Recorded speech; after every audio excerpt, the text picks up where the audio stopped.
नमस्कार, बायजूस आईएएस हिंदी में आप सभी का स्वागत है। और आज हम 31 अक्टूबर के द हिंदू समाचार पत्र में आए कुछ महत्वपूर्ण समाचारों का विश्लेषण करने वाले हैं। तो आइए शुरू करते हैं आज का समाचार विश्लेषण। सबसे पहले ये जान लेते हैं कि आज के इस सत्र में हम किन किन विषयों पर चर्चा करने वाले हैं। सबसे पहले मेटावर्स को लेकर के जो न्यूज़ आया है हम उसकी यहाँ पे चर्चा करेंगे।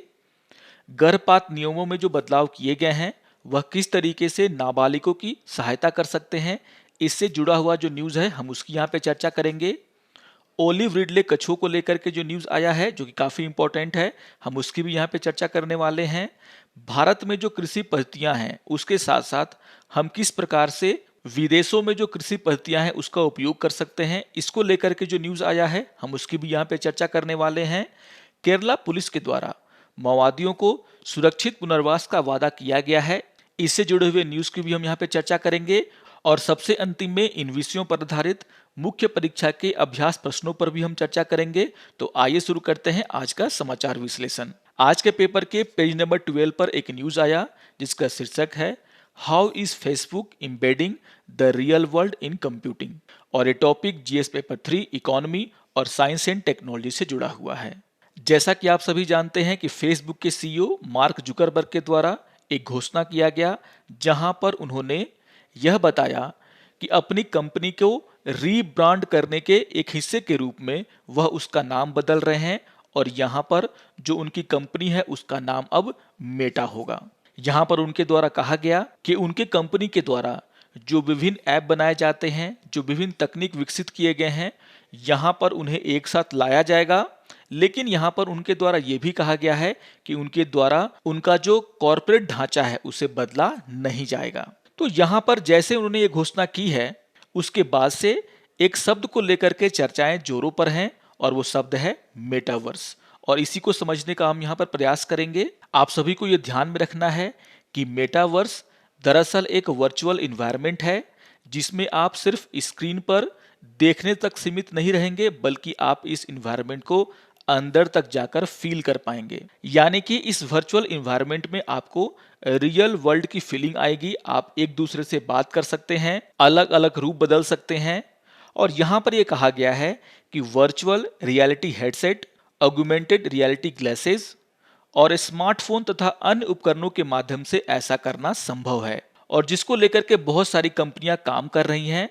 और यहाँ पर फेसबुक के द्वारा भी मेटावर्स को लेकर के अपनी भविष्य की योजनाएं बनाई गई हैं। तो यहाँ पर आपको ध्यान में रखना है कि मेटावर्स एक वर्चुअल इन्वायरमेंट है जहाँ पर बहुत सारे अलग अलग काम किए जा सकते हैं और इसीलिए कहा जा रहा है कि मेटावर्स सोशल मीडिया प्लेटफॉर्म की जो फीलिंग है उसको बदल सकता है। अगर हम इस शब्द की बात करें तो इस शब्द का उपयोग मूल रूप से 1992 में नील स्टेफन्स की एक पुस्तक स्नो क्रैश में किया गया था जहां पर एक मानव 3 डायमेंशनल वातावरण में सॉफ्टवेयर के साथ बातचीत करता है।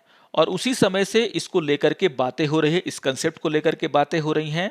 और यहाँ पर फेसबुक के साथ साथ video game company epic, software company Microsoft, chip maker company Nvidia, ऐसी कंपनियां भी मेटावर्स को लेकर के काम कर रही हैं, इस पर बातें कर रही हैं। तो आने वाले दिनों में इन कंपनियों के बीच में मेटावर्स को लेकर के एक टफ कंपटीशन आपको देखने को मिलेगा। इस न्यूज में आलोचकों का क्या कहना है उसकी चर्चा भी किया गया है और यहां पर कहा गया है कि मेटावर्स में जो गोपनीयता है वह सबसे बड़ा चिंता का विषय है, क्योंकि ऐसे वातावरण में किसी भी व्यक्ति के व्यक्तित्व के बारे में जानकारी बहुत आसानी से लगाया जा सकता है। इसीलिए सबसे बड़ी चिंता यहाँ पर जताई गई है वह गोपनीयता को लेकर के है।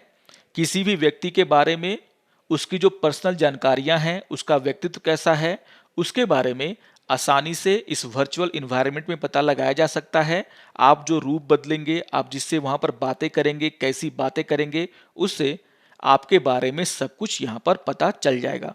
और इसको लेकर के कुछ आलोचकों का ये कहना है कि मेटावर्स में इन कंपनियों को यह सुनिश्चित करना चाहिए कि लोगों की जो गोपनीयता है वह बनाई रखी जाएगी।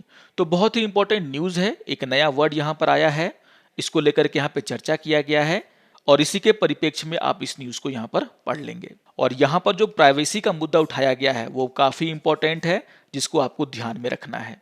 आइए एक और न्यूज़ की हम यहाँ पे चर्चा कर लेते हैं।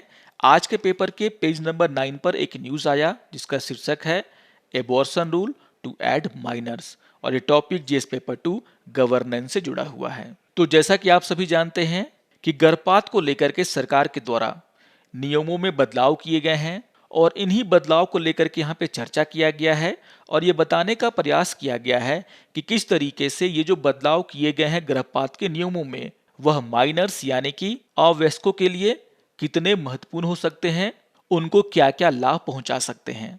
आप सभी को पता होगा कि सरकार के द्वारा जो नए नियम अधिसूचित किए गए हैं उसके अनुसार महिलाओं की कुछ श्रेणियों के लिए गर्भावस्था की समाप्ति का जो काल है वो बढ़ा दिया गया है और ये जो सीमा है वह 20 हफ्तों से बढ़ा करके 24 हफ्ते कर दी गई है। और यहाँ पर ये जो नियम है वह संसद के द्वारा साल के शुरुआत में पारित किए गए मेडिकल टर्मिनेशन ऑफ प्रेगनेंसी संशोधन अधिनियम 2021 के तहत किए गए हैं। इस नए नियम में जो कुछ श्रेणियों की बात की गई है उसके ऊपर भी हम चर्चा कर लेते हैं। यहाँ पर महिलाओं की नई श्रेणियां बनाई गई हैं और इन श्रेणियों में यौन हमले या बलात्कार या अनाचार से बची महिलाएं, माइनर्स यानी कि अवयस्क, चल रही गर्भावस्था के दौरान वैवाहिक स्थिति में बदलाव यानी कि यहाँ पर विधवापन या तलाक का जिक्र किया गया है, ऐसी महिलाओं को रखा गया है। शारीरिक अक्षमता वाली महिलाओं को यहाँ पर रखा गया है। मानसिक रूप से बीमार महिलाएं इस नई श्रेणी में रखी गई हैं और भ्रूण में जो विकृति होती है उसको भी नई श्रेणी का हिस्सा बनाया गया है। और यहाँ पर इन नई श्रेणियों में जिन लोगों को रखा गया है, इन महिलाओं के लिए जो गर्भ समाप्ति की सीमा है वह 20 हफ्तों से बढ़ा करके 24 हफ्ते कर दिया गया है। और यहाँ पर यही कहा जा रहा है कि ये जो नया बदलाव किया गया है उसका जो इफेक्ट है, उसका जो प्रभाव है वह माइनर्स पर बहुत ही अच्छा पड़ने वाला है और इसको लेकर के हम आगे चर्चा करेंगे। सबसे पहले ये जान लेते हैं कि इन नियमों के पहले गर्भपात के लिए कौन से नियम थे। आपको ये ध्यान में रखना है कि इससे पहले गर्भपात के लिए गर्भधारण के 12 सप्ताह के भीतर एक डॉक्टर और 12 से 20 सप्ताह के बीच गर्भपात किए जाने पर 2 डॉक्टरों की राय की आवश्यकता होती थी। यहाँ पर जो कानून में संशोधन किए गए हैं उसमें यह कहा गया है कि इन नई श्रेणियों में जिन महिलाओं को शामिल किया गया है उन महिलाओं के लिए 24 सप्ताह के बाद भी गर्भावस्था को समाप्त किया जा सकता है यानी कि गर्भपात कराया जा सकता है। लेकिन ऐसा करने के लिए एक राज्य स्तरीय मेडिकल बोर्ड का गठन करना होगा और अगर इस मेडिकल बोर्ड के द्वारा यह सिफारिश की जाती है कि उस महिला का गर्भपात किया जाना चाहिए तो 24 सप्ताह के गर्भ को भी यहाँ पर गिराया जा सकता है।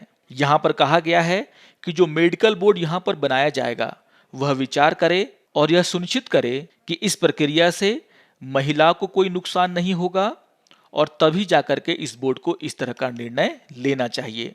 तो यहाँ पर यह क्लियर हो गया कि आखिर जो पहले क्या नियम थे और यहाँ पर जो नियमों में बदलाव किया गया है उससे क्या यहाँ पर फर्क पड़ने वाला है।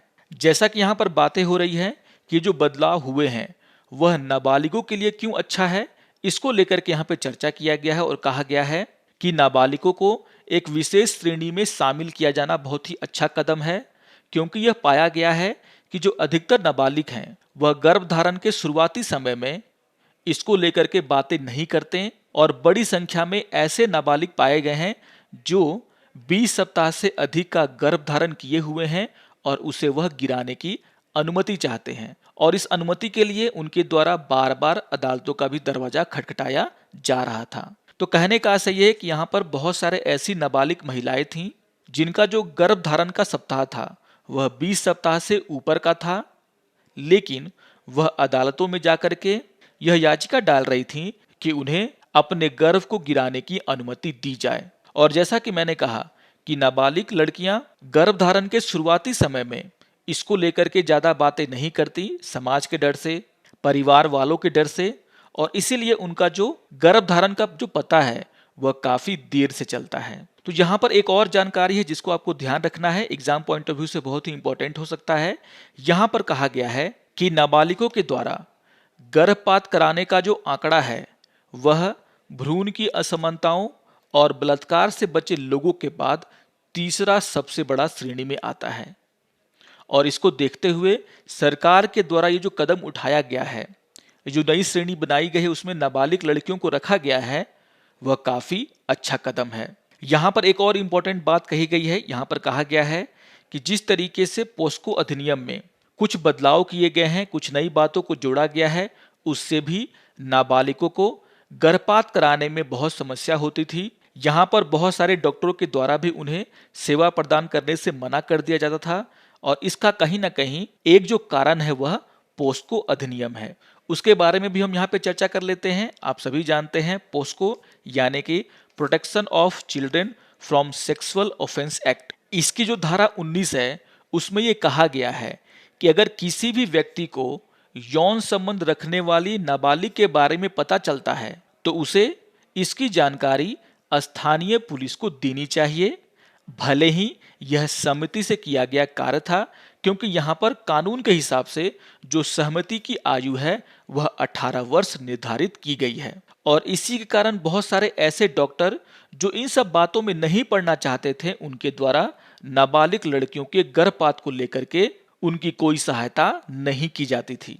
और यहाँ पर इसका प्रमाण ये देते हुए बताया गया है कि जब से यह धारा लागू हुआ है तब से गर्भपात चाहने वाली नाबालिगों के प्रतिशत में नाटकीय रूप से गिरावट आया है। और यहाँ पर एक बहुत ही इंपॉर्टेंट बात कही गई जिसको आपको ध्यान में रखना है। यहाँ पर कहा गया है कि पुलिस उत्पीड़न के डर के बिना एक नाबालिग को सुरक्षित गर्भपात करने की अनुमति देने के लिए एक समाधान खोजना बहुत ही जरूरी है। और यहाँ पर जिस तरीके से सरकार के द्वारा नई श्रेणियों में माइनर्स यानी कि नाबालिगों को रखा गया है, उससे इनको बहुत ही फायदा होने वाला है, खास करके ऐसे गर्भपात में जिसकी सीमा जो है वह 24 सप्ताह के आसपास है। तो बहुत ही इंपॉर्टेंट न्यूज है ये, इसको आप लोग जरूर ध्यान से पढ़ेंगे। जो बातें मैंने आपको यहाँ पर बताई हैं वे आप नोट कर लेंगे, आपके एग्जाम के लिए बहुत ही महत्वपूर्ण है। आइए एक और न्यूज की हम यहाँ पे चर्चा कर लेते हैं। आज के पेपर के पेज नंबर 9 पर एक न्यूज आया जिसका शीर्षक है app to give no fishing zone alerts, और ये टॉपिक जीएस पेपर 3 इन्वायरमेंट से जुड़ा हुआ है। जैसा कि आप सभी जानते हैं कि लुप्तप्राय ओलिव रिडले समुद्री कछुओं के बड़े पैमाने पर घोंसले बनाने का मौसम आ गया है। और ऐसा मौसम आने के साथ ही उड़ीसा सरकार के द्वारा MS स्वामीनाथन रिसर्च फाउंडेशन के साथ मिल करके एक मोबाइल एप्लीकेशन को बनाया गया है जिसके द्वारा बंगाल की खाड़ी में मछुआरों को नो फिशिंग जोन के प्रति सचेत किया जाएगा। यानी कि यह मोबाइल ऐप उन्हें यह बताएगा कि मछुआरे यहाँ पर कोई भी मछली पकड़ने का काम नहीं कर सकते हैं, क्योंकि आप सभी जानते हैं कि इनके द्वारा जो जाल बिछाई जाती हैं उसमें फंस करके बहुत सारे कछुओं की मौत हो जाती है। और इसको देखते हुए उड़ीसा सरकार के द्वारा MS स्वामीनाथन रिसर्च फाउंडेशन के साथ मिलकर के यह ऐप लाया गया है। यहाँ पर यह कहा गया है कि यह जो ऐप है उसको चलाने के लिए किसी सेलुलर नेटवर्क के कवरेज की आवश्यकता नहीं होगी। बाहरी समुद्र में ऑफलाइन मोड में भी यह काम करता रहेगा। यहाँ पर सरकार के द्वारा बताया गया है कि उड़ीसा तट पर स्थित गहीरमाथा समुद्री अभ्यारण्य को नो फिशिंग जोन घोषित किया गया है। और इसके साथ साथ ये जो ओलिव रिडले कछुए हैं जहां जहां बड़े पैमाने पर घोंसले बनाते हैं उसकी जानकारी देने के लिए यह मोबाइल ऐप बनाया गया है। आपको यह ध्यान में रखना है कि हर साल ये कछुए धमारा, देवी और रुसुकुलिया नदी के मुहाने के पास बड़े पैमाने पर अपने घोंसले बनाते हैं। और आप इन्हें मैप में भी देख सकते हैं। बहुत ही इंपॉर्टेंट मैप है ये जिसको आपको ध्यान में रखना है। आप देख सकते हैं यह है रुसुकुलिया रिवर जिसके मुहाने पर बड़े पैमाने पर इन कछुओं के द्वारा अपने घोंसले बनाए जाते हैं। वैसे तो ये पूरा का पूरा एरिया जो है वह वो एरिया है जहां पर इन कछुओं के द्वारा अपने घोंसले बनाए जाते हैं, लेकिन आप फिगर में देख सकते हैं कि देवी नदी उसके मुहाने पर भी बड़े पैमाने पर इन कछुओं के द्वारा अपने घोंसले बनाए जाते हैं। इसके अलावा ये जो गहीर माथा है और धमारा नदी का जो मुहाना है यहाँ पर भी बड़े पैमाने पर इन कछुओं के द्वारा अपने घोंसले बनाए जाते हैं। तो आप देख सकते हैं कि ये पूरा का पूरा जो उड़ीसा कोस्ट है वहां पर इस सीजन में ओलिव रिडले कछुओं के द्वारा अपने घोंसले बनाए जाते हैं, वहां पर अंडे दिए जाते हैं। और इसी को देखते हुए यहाँ पर उड़ीसा सरकार के द्वारा अपनी तैयारी शुरू कर दी गई है। तो इस फिगर को आप लोग ध्यान में रखेंगे, आपके एग्जाम के लिए बहुत ही इंपॉर्टेंट है। बार बार यहाँ से क्वेश्चन पूछे जाते हैं और इसको ध्यान में रख करके आपको इस न्यूज को पढ़ना है। आइए एक और न्यूज़ की हम यहाँ पे चर्चा कर लेते हैं। आज के पेपर के पेज नंबर 11 पर एक न्यूज़ आया जिसका शीर्षक है Indian farming practices learning from elsewhere in the world, और ये topic GS paper 3 science and technology से जुड़ा हुआ है। तो जैसा कि आप इसका जो हेडिंग है उससे समझ सकते हैं कि यहाँ पर जो भारत में कृषि के लिए जिन पद्धतियों का उपयोग होता है उसके साथ साथ जो दुनिया के अन्य देशों में कृषि की पद्धतियां हैं उसे हमें सीखने की जरूरत है, उसको लेकर के यहाँ पर बातें कही गई हैं। और यहाँ पर यह बताया गया है कि proceedings of the national academy of sciences उसके द्वारा हाल ही में एक पेपर सामने लाया गया था जिसका शीर्षक था इंटीग्रेटेड फार्मिंग के साथ इंटरक्रॉपिंग से पर्यावरणीय पदचिह्न को कम किया जा सकता है और उसके साथ साथ खाद्य उत्पादन को भी बढ़ाया जा सकता है। तो यहाँ पर बात हो रही है इंटीग्रेटेड फार्मिंग की और इंटरक्रॉपिंग की। और इस पेपर में ये बताया गया है कि रिले रोपण, खेत के भीतर रोटेशन और मृदा मल्चिंग के माध्यम से उपज को भी बढ़ाया जा सकता है। और यहाँ पर कहा जा रहा है कि जो पारंपरिक मोनोकल्चर है उसकी तुलना में इस तरह के पद्धति को अपनाने से 15% से लेकर के 49% तक वार्षिक फसल की उपज बढ़ाई जा सकती है। और इसके साथ साथ जो कार्बन का उत्सर्जन है उसमें भी 17.3% की कमी लाई जा सकती है। तो बहुत ही इंपॉर्टेंट डेटा है जिसको आप लोग नोट कर लेंगे। और यहाँ पर यह कहा गया है कि जो छोटे खेत धारक है जैसा कि भारत में स्थिति है वे लोग भी इन पद्धति का उपयोग करें तो यहाँ पर उनकी उपज भी बढ़ेगी और साथ साथ जो कार्बन इमिशन है वो भी यहाँ पर कम किया जा सकता है। और इसको लेकर के 3-4 पद्धतियां हैं यहाँ पर उसकी चर्चा की गई है। यहाँ पर सबसे पहले ये बताया गया है कि भारत में जो अधिकतर किसान हैं वह छोटे किसान हैं। अधिकतर किसान ऐसे हैं जिनके पास 2 हेक्टेयर से कम भूमि है। और यहाँ पर यही बताया गया है कि लगभग 70% ग्रामीण परिवार अभी भी अपनी आजीविका के लिए मुख्य रूप से कृषि पर निर्भर हैं, जिनमें से जो 82% किसान हैं वह छोटे और सीमांत किसान हैं। और यहाँ पर इसी को लेकर के चर्चा किया गया है कि आखिर ये जो पद्धतियां हैं वह किस तरीके से भारत में लागू हो सकती हैं। यहाँ पर कुछ पद्धतियों का जिक्र है जिसमें से 3 पद्धतियों के बारे में हम यहाँ पर पढ़ेंगे। यहाँ पर रिले रोपण को लेकर के चर्चा किया गया है और आपको ध्यान में रखना है कि रिले रोपण का अर्थ होता है एक ही भूखंड में एक ही मौसम के विभिन्न फसलों का रोपण करना। यहाँ पर इसके लाभ को लेकर के चर्चा किया गया है और यहाँ पर कहा गया है कि अगर रिले रोपण किया जाता है तो इससे किसान को कम जोखिम का सामना करना पड़ता है क्योंकि पैदावार अकेले एक फसल पर निर्भर नहीं होती। आप ये भी कह सकते हैं कि यहाँ पर जो श्रम का वितरण है वह भी बेहतर तरीके से होता है। इंटरक्रॉपिंग के बेहतर ग्राउंड कवर के कारण मिट्टी का जो कटाव है वो भी बंद हो जाता है। और यहाँ पर ऐसे कई फलियां हैं और दालें हैं जो कि मिट्टी में नाइट्रोजन को भी मिला सकती हैं, यानी कि नाइट्रोजन फिक्सिंग भी यहाँ पर होता है। तो इसके बहुत सारे लाभ हैं, साथ ही साथ यहाँ पर इसके नुकसान की भी जानकारी दी गई है। यहाँ पर यह कहा गया है कि अगर आप मशीनों का उपयोग करते हैं अपने खेत में तो यहाँ पर ऐसा करना मुश्किल हो जाता है, प्रबंधन मुश्किल हो जाता है क्योंकि एक ही खेत में बहुत सारे फसलों की खेती एक साथ की गई है। रोपण में, उसकी कटाई में ज्यादा दक्षता की जरूरत पड़ती है जिसके कारण उत्पादन का खर्च है वह ज्यादा हो सकता है। लेकिन यहाँ पर एक बात यह भी कहा गया है कि तेलंगाना, कर्नाटक और महाराष्ट्र में ऐसे बहुत सारे छोटे किसान हैं जो वास्तव में रिले रोपण को अपना रहे हैं और इस तरह की खेती से उन्हें बहुत ज्यादा फायदा भी हो रहा है। तो यहाँ पर यह कहा गया है कि अगर हम रिले रोपण करें यानी कि एक ही भूखंड में एक ही मौसम के विभिन्न फसलों को रोपें तो इससे भारतीय किसानों को भी फायदा हो सकता है। इसी तरीके से यहाँ पर स्ट्रिप क्रॉपिंग की चर्चा की गई है। आपको यह ध्यान में रखना है कि स्ट्रिप क्रॉपिंग का उपयोग सबसे ज्यादा अमेरिका में किया गया है जहां पर जो खेत हैं वो भारत की तुलना में बड़े होते हैं। और यहाँ पर इस पद्धति के माध्यम से अमेरिका में एक ही खेत में मकई, सोयाबीन और गेहूं को एक साथ उगाया जाता है। तो जैसा कि मैंने कहा कि ऐसा करने के लिए जो खेत है वह बड़े होने चाहिए। अमेरिका में जो खेत है उनका जो साइज है वो भारत के खेतों की तुलना में बहुत ही बड़ा होता है, तो वहां पर इसे आसानी से लागू किया जा सकता है। लेकिन भारत में जो खेतों का साइज है वो छोटा होता है और उसको लेकर के यहाँ पर यह कहा गया है कि पश्चिम कर्नाटक और आसपास के जो क्षेत्र हैं यानी कि जो तेलंगाना और उत्तरी तमिलनाडु का क्षेत्र है, जहां पर अक्सर सूखे की स्थिति बनी रहती है, वहां पर इस तरह के क्रॉपिंग का उपयोग किया जा रहा है। आप फिगर में देख सकते हैं, यहाँ पर बहुत सारे किसानों के द्वारा मिल करके अपने खेतों को इकट्ठा करके स्ट्रिप क्रॉपिंग की जाती है। आप यहाँ पर देख सकते हैं कि बहुत सारी क्यारियां बनाई गई हैं। यहाँ पर जो खेत है उसको क्यारियों में बांटा जाता है और एक ही साथ 2 या 3 फसलों को रोपा जाता है। और यहाँ पर जो एग्जाम्पल दिया गया है पश्चिमी कर्नाटक का, वहाँ के जो किसान हैं वह मूंगफली की खेती करते थे, लेकिन यहाँ पर सरकार के द्वारा जब स्ट्रिप क्रॉपिंग का सहारा लिया गया तो किसानों के द्वारा मूंगफली के साथ साथ बाजरे को भी एक ही खेत में लगाया गया, जिससे उनकी जो आमदनी है वो भी बढ़ी है। क्योंकि अगर मूंगफली का फसल कम होता है तो यहाँ पर बाजरे के फसल के द्वारा उसका भरपाई किया जा सकता है। तो इस तरह की जो पद्धतियां हैं वो भारत में भी उपयोग की जा रही हैं, जिसको कि यहाँ पर समझाने का प्रयास किया गया है।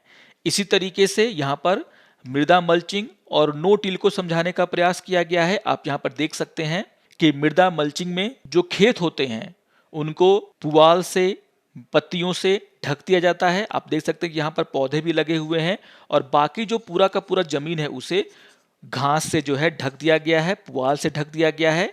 इससे ये होता है कि जो भूमि का कटाव है वो रुक जाता है, भूमि की जो नमी होती है वो बरकरार रहती है और जो लाभकारी जीव हैं जैसे केचुआ वो भी यहाँ पर पनपते हैं, जिससे खाद में भी बढ़ोतरी होती है और खेत का जो पैदावार है वो भी मेंटेन रहता है, वो भी बढ़ता है। और इस तरह की खेती भी यहाँ पर भारत में की जा रही है, जो कि खास करके विदेशों में की जाती थी। यहाँ पर यह कहा गया है कि मृदा मल्चिंग को अपनाने के लिए भी जो जमीन का आकार है वो बड़ा होना चाहिए, लेकिन ऐसी जमीनें जो व्यापारियों के पास हैं, जो उद्योगों के पास हैं, जो सरकारी स्वामित्व वाले जो जमीन है जिनका आकार बहुत ही बड़ा होता है, वहां पर हम इसका उपयोग कर सकते हैं। तो यहाँ पर कुछ ऐसी पद्धतियों की चर्चा की गई है जो कि भारत में उपयोग अभी की जाने लगी हैं और विदेशों में यह पहले से उपयोग में की जा रही थी। और यहाँ पर इस न्यूज में यह साफ कहना है कि अगर हम इन नई तकनीकों का उपयोग करते हैं तो भारत में जो छोटे किसान हैं उनको भी यहाँ पर फायदा होगा, उनकी जो उपज है उसको भी बढ़ाई जा सकती है और साथ ही साथ जो कार्बन का इमिशन है उसको भी कम किया जा सकता है। तो इंपॉर्टेंट न्यूज है, इसको आप लोग जरूर पढ़ेंगे। कुछ नई तरह की कृषि पद्धति का यहाँ पर उपयोग किया गया है जो आपके एग्जाम में पूछे जा सकते हैं। तो रिले प्लांटिंग, स्ट्रिप क्रॉपिंग और सॉइल मल्चिंग को यहाँ पर आप जरूर देख लेंगे आखिर ये किस तरीके से की जाती हैं। आइए एक और न्यूज की हम यहाँ पे चर्चा कर लेते हैं। आज के पेपर के पेज नंबर 6 पर एक न्यूज आया जिसका शीर्षक है Kerala police promise safe rehabilitation for moist, और ये टॉपिक जीएस पेपर 3 सिक्योरिटी और जीएस पेपर 2 पॉलिटी से जुड़ा हुआ है। तो जैसा कि पिछले दिनों आपने सुना होगा एक न्यूज जहां पर केरला के एक बहुत बड़े मॉइस्ट के द्वारा सरेंडर किया गया था और यहाँ पर इसी को लेकर के ये बताने का प्रयास किया गया है कि किस तरीके से केरला पुलिस लगातार यह प्रयास कर रही है कि माओवादियों के जो दूसरे कैडर हैं वो भी यहाँ पर आत्मसमर्पण करें।